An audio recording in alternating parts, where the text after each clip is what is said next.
മികച്ച suspense crime action ത്രില്ലറുമായി തിയേറ്ററുകളിലെത്തിയ കിരാത പ്രേക്ഷക ഹൃദയങ്ങൾ കീഴടക്കി വിജയകരമായി മുന്നേറുകയാണ്. റിലീസ് ചെയ്ത കേന്ദ്രങ്ങളിലെല്ലാം വൻ ജനപ്രീതി നേടിയ ചിത്രമായ കിരാത വിജയകരമായ 4ാം വാരത്തിലേക്കാണ് കടന്നിരിക്കുന്നത്.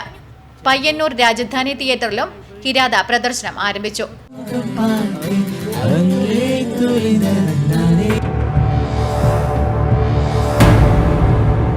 കേരളത്തിന് ഞെട്ടലുണ്ടാക്കുന്ന ഒരു സംഭവം. കേരളത്തിൽ ഇതുവരെ ഇത്തരത്തിൽ ഒരു സാമ്പത്തിക നേട്ടത്തിന് വേണ്ടിയോ ഐശ്വര്യം വരാൻ വേണ്ടിയോ ഒരു മനുഷ്യനെ കൊലപ്പെടുത്തി എന്നൊരു വാർത്ത പുറത്തേക്ക് വന്നിട്ടില്ല. പക്ഷേ ഇതിപ്പോൾ മലയാളി പ്രേക്ഷകർക്ക് പ്രിയപ്പെട്ട മികച്ച താരനിര തന്നെ സിനിമയിൽ എത്തുന്നുണ്ട്.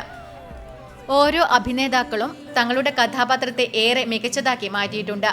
ഇടത്തൊടി ഫിലിംസ് പ്രൈവറ്റ് ലിമിറ്റഡ് ഒറ്റപ്പാലമാണ് കിരാത വിതരണത്തിനായി എത്തിച്ചിരിക്കുന്നത്. റിലീസ് ചെയ്ത കേന്ദ്രങ്ങളിലെല്ലാം മികച്ച പ്രതികരണമാണ് കിരാതയ്ക്ക് ലഭിച്ചുകൊണ്ടിരിക്കുന്നത്. വരും ദിവസങ്ങളിലും ചിത്രം കാണാൻ വൻ തിരക്കായിരിക്കുമെന്നാണ് ട്രെൻഡുകൾ സൂചിപ്പിക്കുന്നത്. സസ്പെൻസ് ക്രൈം ത്രില്ലർ ആഗ്രഹിക്കുന്ന പ്രേക്ഷകർക്ക് ഒരു മികച്ച ചിത്രം തന്നെയായിരിക്കും കിരാത. സിനിമ മോശമില്ല, നല്ല സിനിമ. നിങ്ങൾ എല്ലാവരും കാണണം. നിങ്ങളെ രക്തത്തിന്റെ വില അറിയും. പയ്യന്നൂർ രാജധാനി തിയേറ്ററിൽ വൈകിട്ട് 4:30-നും 7:30-നുമാണ് കിരാത പ്രദർശിപ്പിക്കുന്നത്. Network news, Payyanur.